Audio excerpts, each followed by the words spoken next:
Assalamualaikum warahmatullahi wabarakatuh. Hai semua, perkenalkan kami dari mahasiswa dan mahasiswi Universitas Mula Warman Kalimantan Timur.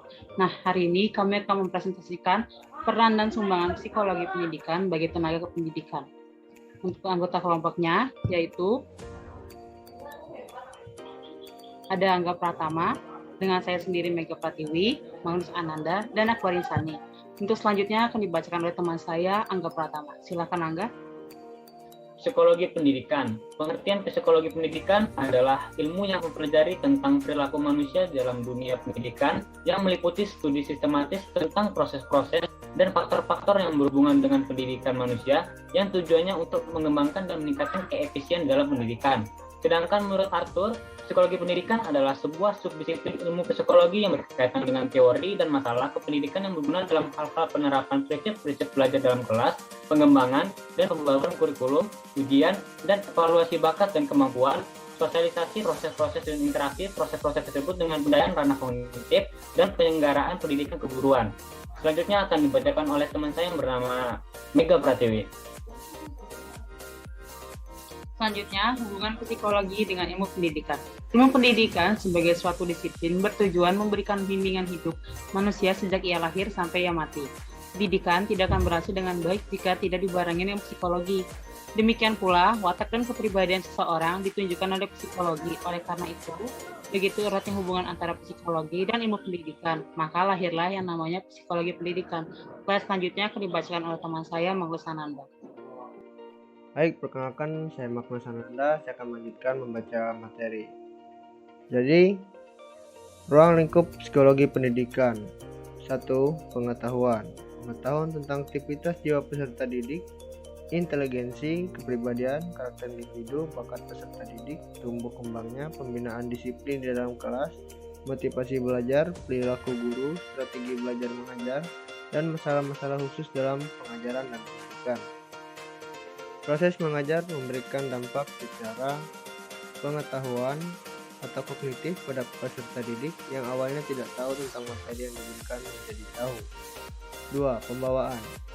Pembawaan yang dimiliki seorang pelajar sebagai gaya penyampaian materi, konsep pengajaran selama berada di kelas, dan juga diperlukan untuk mengubah suasana yang menstimulus siswa selalu aktif akan meningkatkan kualitas hasil pembelajaran. Pembawaan dari pengajar yang memotivasi akan mendapat respon positif dari peserta didik saat proses belajar mengajar. 3. Proses tingkah laku. Proses tingkah laku proses pembelajaran interaktif yang diberikan oleh pengajar kepada peserta didik akan memunculkan perubahan perilaku seperti keterampilan selama proses pembelajaran, seperti bicara di depan kelas, berdiskusi, ataupun kegiatan yang melibatkan respon sensorik dan motorik yang memberikan perubahan pada peserta didik menjadi lebih aktif dan perubahan sikap atau afektif dari sikap yang kurang baik menjadi sikap yang positif. 4. Hakikat dan ruang lingkup belajar.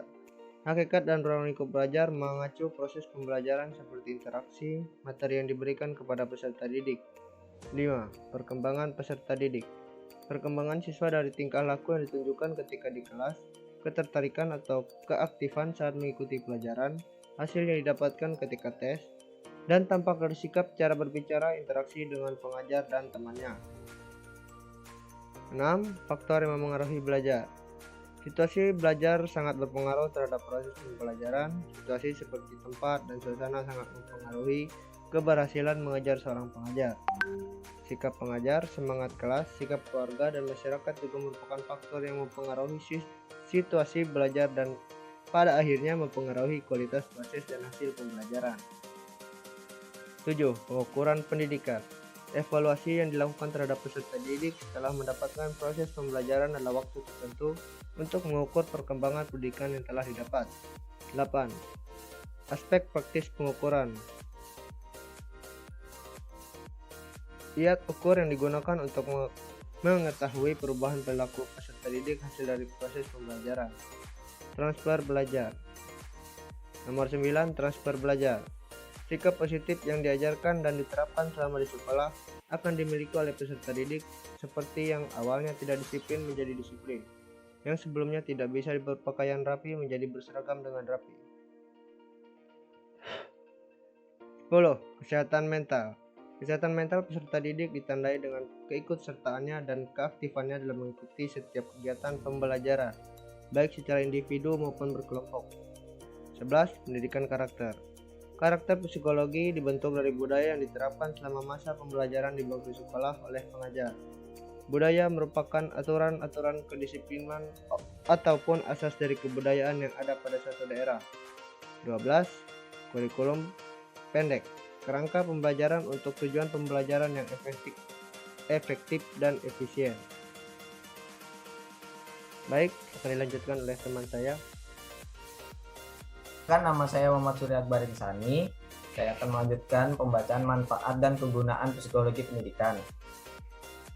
Peran dan sumbangan psikologi pendidikan bagi tenaga pendidikan adalah bertujuan untuk memperbaiki proses belajar mengajar dan untuk membantu para guru dan calon guru agar betul-betul memahami proses pendidikan yang baik. Salah satunya memahami apakah anak didik termasuk yang lambat belajar atau yang cepat belajar, sehingga mereka dapat membimbing proses belajar para peserta didiknya dengan cara yang lebih efektif dan terarah sebagai upaya untuk mengembangkan potensitas yang dimiliki. Dan juga dengan mengetahui karakteristik ini, guru dapat mendesain pendekatan belajar untuk anak didik yang berbeda-beda tersebut, sehingga pembelajaran dapat dilaksanakan secara optimal sesuai karakteristik peserta didik.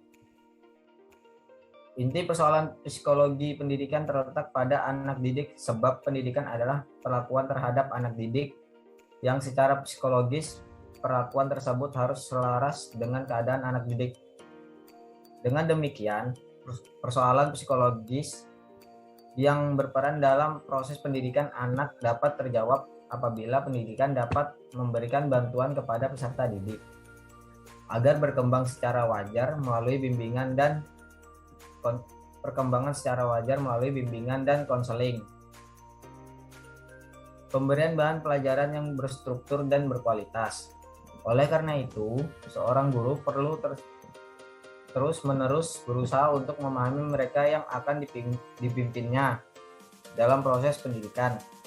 Para guru perlu mempelajari sifat-sifat dasar peserta didik yang diwarisi dari orang tua, pertumbuhan peserta didik, dan para guru juga harus mempersiapkan dasar-dasar psikologi yang akan digunakan dalam membentuk karakteristik pendidik. Seorang guru perlu mengetahui mengapa seorang peserta didik dilakukan sesuatu hal tertentu dan juga mematuhi pula kegiatan-kegiatan apa yang paling penting dan membantu dalam proses pendidikan.